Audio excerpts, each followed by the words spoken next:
जय हिंद। आज के विषय में समझेंगे बिगड़ते रिश्ते, इंडिया कतर की स्थिति शायद अब बदलता आ रहा है। यहाँ आप आर्टिकल में देखते हो जहाँ यह स्पष्ट कराया जा रहा है कि हमारे देश के 8 एक्स नेवी जिन्हें फांसी की सजा दे देने की स्थिति उत्पन्न की गई थी कतर की ओर से, अब भारत सरकार की अपील वहाँ की अदालत स्वीकार कर रही है। क्या अब ऐसा हम लोग मान सकते हैं, उम्मीद दिएगा जला सकते हैं कि शायद हमारे देश के वो 8 एक्स नेवी जो वहाँ पे फंस चुके हैं शायद उन्हें फांसी ना दी जाए, या फिर क्या होगा ये जानने वाली स्थिति होगा।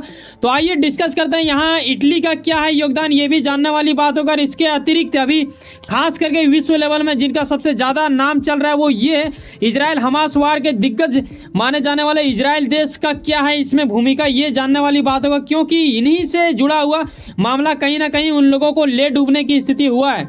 लेकिन जिस मुद्दे के बारे में हम लोग डिस्कस कर रहे हैं, यकीनन आप जिस भी सब्जेक्ट के बारे में जानना चाहते हो उससे जुड़ाओ कुछ वास्तविकता की निकट वाले बातें पहले याद रखना चाहिए ताकि उस चीज़ों को आप बारीकी से समझ पाओ। बताना चाहेंगे कतर एक ऐसा इलाका है जो हर इलाके की अपनी एक खासियत होता है। कतर की एक अद्भुत खासियत ये है कि आतंकवादियों को बड़ा पसंदीदा जगह है। यहाँ पे देखा गया है, हमास की बात करें चाहे हिजबुल्ला की बात करें या फिर पाकिस्तान की कई सारे आतंकी संगठनों का यहाँ मीटिंग होता है, एक तरह से ये लोग डील करता है। और यही वजह है कि विश्व के कई ऐसे नेता या फिर विश्व के कई ऐसे जासूसी लोग वहाँ पे रहते हैं। ठीक है, नेता मैंने इसलिए कह दिया क्योंकि नेता के कहने से ही वैसा कुछ होता है, तभी जाके जासूस वहाँ पे रहते हैं। और अब हालात ये है कि यहाँ पे आप देख रहे हो इजराइल से जोड़ दिया जा रहा है उन 8 लोगों को जो कि वहाँ पे फंस चुके हैं, यानी मौत की सज़ा की एक तरह से अदालत में वहाँ पे अपने आप को घसीटा पा रहे हैं। ऐसे में कतर के बगल में यहाँ जो आप बैठे ईरान को देख रहे हो ना, यही ईरान की ओर से पता है ना हमास के साथ इनका ठीक ठाक उतना संबंध नहीं है, लेकिन हिजबुल्ला जो कि लेबनान में रहता है उनके साथ अच्छा खासा संबंध है। तो इन लोगों का बड़ा गहरा रिश्ता है ऐसा माना जाता है। ठीक है, यहाँ तक आपको समझ में आ गया कि कतर एरिया कैसे है। अब सवाल ये आता है कि हमारे देश के नेवी एक्स नेवी वहाँ पर कैसे फंसे, ये जानने वाली बात होगा। बताना चाहेंगे अल जजीरा की ओर से यह बताया गया है जो कि एक न्यूज एजेंसी है, इनके ओर से यह बताया जाता है कि अगस्त 2022 में इन्हें करीब 8 लोग जो कि भारतीय थे और ये एक्स नेवी थे, इन्हें गिरफ्तार कर लिया जाता है। क्यों गिरफ्तार कर लिया जाता है? इनके ओर से मीडिया की ओर से यह बताया जा रहा है कि इजराइल की ये जासूसी कर रहे थे, यानी इजराइल के भेजे हुए ये जासूस थे और यहाँ कतर में रह के ये जासूसी कर रहे थे। किस चीज़ का? सबमरीन को लेके। इस सबमरीन का क्या मामला है ये भी मैं समझाऊंगा, अगर को ये चीज़ समझना ही चाहिए क्योंकि इससे नहीं आप जानोगे तो फिर बेहतर नहीं होगा, क्योंकि आप इन्हें ज़रूर पहचानते होंगे। इनका रिश्ता आज पीएम मोदी के साथ बेहतर बताया जाता है, बड़े ही गर्मजोशी के साथ ये लोग मिलते हैं, तो लगता है कि हाँ दोनों देश में एक अच्छा खासा रिश्ता बना हुआ रहेगा। और यही वजह है कि जब आप ये देखते हो कि इटली का और कतर के बीच 2020 में एक समझौता होने को था, ठीक है, MOU भी साइन कर ली गई थी, लेकिन आगे चल के ये पूरा तरह से सफलतापूर्वक नहीं की गई ऐसा बताया जाता है कई सारे मीडिया सूत्रों के अनुसार। लेकिन इसी के प्रति ना कहा यह जा रहा है कि हमारे देश के जो वहाँ पे 8 एक्स नेवी थे ना, वो लोग जासूसी कर रहे थे और इसी सबमरीन को लेके इनके जो एक तरह से समझौता था इसके ऊपर वो नज़र रख रहे थे और इजराइल को बता रहे थे। अब सवाल ये खड़ा होता है, क्या इंडिया को ज़रूरत था कि इजराइल के साथ सपोर्ट लेने के लिए, या फिर इजराइल को इंडियन एक्स नेवी का सपोर्ट लेने के? ये थोड़ा अजीब लगता है, थोड़ा मतलब अटपटा सा लगता है। लेकिन जब आप यहाँ देखोगे कई प्रकार के आर्टिकल, ये तो 2020 में जो इन लोग का डील हुआ इसके प्रति आर्टिकल दिखाए जा रहे हैं जो कि सबमरीन की बात की जा रही थी। कुछ इस प्रकार होता है सबमरीन, आपको पता होना चाहिए। इसी का एक तरह से विस्तार वो करना चाहते थे, अपने सुरक्षा को थोड़ा और टाइट करना चाहते थे और इनका डील हुआ था ऐसा माना जा रहा था। लेकिन ये डील भी सफलतापूर्वक पूरा तरह से हुआ नहीं और 8 लोगों को ऐसे करके घसीटा जा रहा है इसी मुद्दे को लेके कि इस चीज के ऊपर वो लोग नजर रख रहे थे, यानी जासूसी कर रहे थे। इंडिया के जो 8 लोग वहां पे मौत की सजा की एक तरह से सजा दे ही दी गई है, बस मतलब सुनवाई हो चुका है, उसके ऊपर अभी रोक लगा दिया गया। इंडिया का ऐसे सरकार की ओर से अपील किया गया तो इस चीज को स्वीकार किया गया, लेकिन आगे क्या होगा ये जानने वाली बात होगा। यहाँ पे इजराइल की ओर से आपके मन में अच्छा सवाल आ रहा होगा कि सर अगर इजराइल के लिए बोल रहा है तो इजराइल सामने आके क्यों नहीं बोल देता कि वो लोग हमारे लिए ऐसे नहीं कर रहे थे? क्या ये मुमकिन है? ये वीडियो के अंत में मैं बताऊंगा कि क्यों नहीं ये बोल पा रहे हैं, इनकी भी अपनी एक मजबूरी है, तो ये आपको समझ में आएगा। लेकिन यहाँ आप आर्टिकल देखो जहाँ इजराइल के भी मीडिया ना ऐसा कुछ लिख रहा है, तो ये गजब की स्थिति हो चुका है। लेकिन ऑफिशियल रूप से भी देखना पड़ेगा क्या ऑफिशियल रूप से ऐसा कुछ दिया है।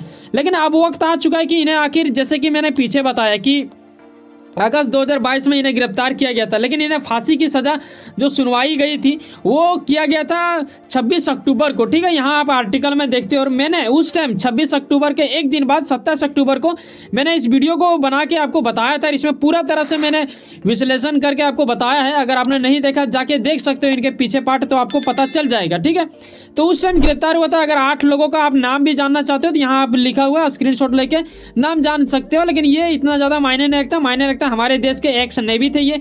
और हमारी सरकार उन दिनों ना अक्टूबर में काफ़ी ज़्यादा चिंता में आ चुके थे। अचानक आपको शॉट ही लगेगा भाई, जब अचानक कोई देश ऐसा कुछ फैसला सुना देता है। यहाँ पे आप देखते हो कि कानूनी विकल्प के लिए तलाशने के लिए एक तरह से कसम खा ली थी हमारे देश की सरकार ने। खास करके विदेश मंत्रालय की ओर से ऐसा स्टेटमेंट देखने को मिला था, जो कि एक अद्भुत चीज़ को दर्शाता है कि हमारी सरकार अपने जनता के प्रति कितना हित के लिए सोचता है, जद्दोजहद प्रयास कर रहा है काफ़ी ज़्यादा।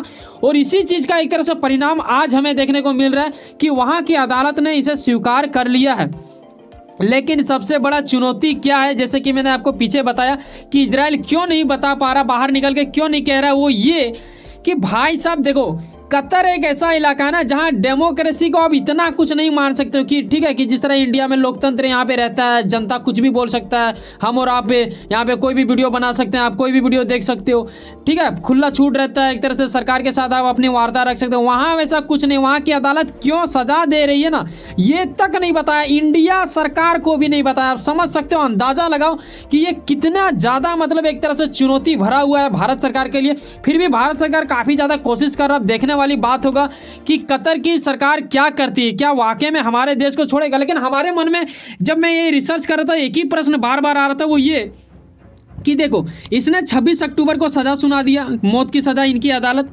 इन्होंने अगस्त 2022 में गिरफ्तार किया गया था। दो चीज़ यहाँ पॉइंट आप समझिए। उसके बाद अचानक अगर मान लो इनका अपील, भारत सरकार की अपील ये स्वीकार कर लेते हैं, क्या ये तीसरा या चौथा पॉइंट में इस चीज़ को हजम कर पाएगा कि हाँ हमसे गलती हो गया भाई साहब, आपके लोग जो 8 एक्स नेवी हैं आपके देश के, वो लोग मतलब निर्दोष हैं। अगर ये ऐसा कह देते हैं तो यकीनन क्या माना जाएगा, पूरा विश्व तो यही मानेगा कि कतर की अदालत सही तरीका से कार्य नहीं करती है, ये लोग छानबीन नहीं करता, उसके पहले सजा सुना देता है, तो कतर की एक तरह से बदनामी हो जाएगा। अब देखने वाली बात होगा कि इस चीज़ को ये हजम करते हैं या फिर अपने ईगो में ले लेते हैं, क्योंकि जिस प्रकार इनकी स्थिति बताया जा रहा है, हमें नहीं लगता है कि ये अपने ईगो को मतलब दरकिनार रखेगा। अगर एक समझदार देश होगा तो यकीनन इस चीज़ को समझना चाहिए कि भाई साहब गलती किसी से भी होता है, चाहे प्रशासन रहो, चाहे सरकार रहो, चाहे व्यक्ति रहो, है ठीक है। तो ये समझने वाली बात होगा, मानवता को लेके चलना चाहिए था। अब देखने वाली बात होगा कि ये चलेंगे या नहीं चलेंगे। हालांकि स्वीकार किया है, आगे वाली बात हो जाता है। इसके अतिरिक्त मैं आपको ये भी बता दूं कि हाल ही में अगर देखें तो इस मुद्दे को लेकर हमारे सरकार की ओर से यानी विदेश मंत्रालय की ओर से ऐसे आधिकारिक रूप से कोई बयानबाजी नहीं की गई है, लेकिन कई सारे मीडिया इस चीज़ को लेकर दावा कर रही है कि सरकार की एक तरह से जो अपील की गई थी इधर से इंडिया की सरकार की ओर से, इस चीज़ की मतलब एक तरह से स्वीकार कर लिया गया है और अगली सुनवाई मतलब जल्दी होगा, लेकिन थोड़ा दिन के लिए टाल दिया गया। अब देखने वाली बात होगा कि सिर्फ टाल दिया गया है या फिर उसे मतलब फिर बाद में वही चीज़ किया जाएगा या फिर उन्हें माफ़ भी किया जाएगा। ये हमारे सरकार के लिए एक बड़ी कूटनीतिक हार उन दिनों बताया जा रहा था, लेकिन इन दिनों संभावना लग रहा है कि शायद हमारा षड्यंत्र थोड़ा बहुत जीतता नजर आ रहा है। अब देखने वाली बात होगा कि क्या होता है, क्या वो लोग मतलब ऐसे कुछ हो जाएंगे, तो ये होगा ठीक है। निर्दोष वहाँ की अदालत वही जो मैंने पीछे बताया वो चीज़ होगा, ठीक है। तो यहाँ तक आपको समझ में आ गया होगा। लेकिन एक जो मुद्दा हमारे मन में आना चाहिए वो ये, क्या हमारे पास भी कोई ऐसा ऑप्शन नहीं है क्या कि जिस वजह से हम कतर को एक तरह से कंट्रोल कर सकते हैं? ऐसा यकीनन हमें देखना होगा, क्योंकि आपका दोस्त हो या दुश्मन हो, ठीक है, आपको हमेशा याद रखना चाहिए कि आपके दोस्त या फिर आपके दुश्मन की क्या कमजोरी है, और ये यकीनन कहीं ना कहीं काम देता है। यही वजह है कि कतर का यहाँ पे आप देखते हो कि हाल ही में क्या होता है कि वित्त मंत्रालय के द्वारा 8 अक्टूबर को ऐसा कुछ जारी करके बयान में बताया जाता है, भाई साहब 57,000 करोड़ की बात है जीएसटी चोरी का यहाँ पता लगा, इसमें कतर का भी नाम आ रहा है, ठीक है, एयरवेज का। तो ये एक बड़ा मुद्दा हो जाएगा। इस वजह से शायद डील करने में थोड़ा बहुत उन्हें भी संकोच लगेगा, लेकिन वो शायद इंडिया की बात मानने में एग्री होंगे। और रही बात ये कि सर इंडिया का कतर के साथ जैसा भी संबंध हो अलग बात है, इटली के साथ संबंध ठीक है, ये क्यों नहीं डिस्कस कर लिया जाता है? क्या इजराइल के पास वाकई में ऐसा कुछ हुआ है? इजराइल क्यों नहीं बाहर आके बोल देता है?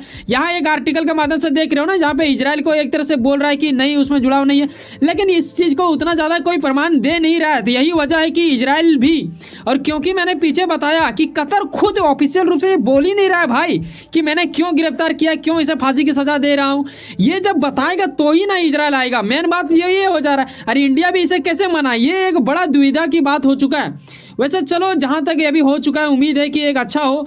और बताना चाहेंगे अपने चैनल के बारे में, यहाँ आपको वर्ल्ड से जुड़े मामले यानी वर्ल्ड अफेयर से जुड़े हर वो न्यूज़ जो आपके हित के लिए होते हैं उसे बड़े ही सरल शब्दों में विश्लेषण करके आने वाले एपिसोड में आरएनए भी बोल सकते हो, करंट अफेयर्स के रूप में बदल के आपको बताया जाता है। यहाँ चाहे आप यूपीएससी की तैयारी कर रहे हो या फिर आईएएस का या फिर छोटे बड़े हर वो एग्जाम के लिए करंट अफेयर्स काफ़ी ज़्यादा मायने रखता है। ओनली 29 रुपीज़ पर मंथ के जरिए आप ले सकते हो हमारे चैनल की सदस्यता। वैसे सुनो ना, कहीं ना कुछ ना कुछ काम करते होंगे, लेकिन अपने काम के प्रति काफ़ी ज़्यादा उम्मीद रखते होंगे, यकीनन आपका मेहनत आपका मंजिल बन के मिले। वैसे सुनो ना, सब्सक्राइब कर लो वर्ल्ड अफेयर्स पॉलिटिक्स और जुड़े रहो मुझसे। चलो मिलते हैं किसी नेक्स्ट वीडियो में। बाय, जय हिंद, जय भारत।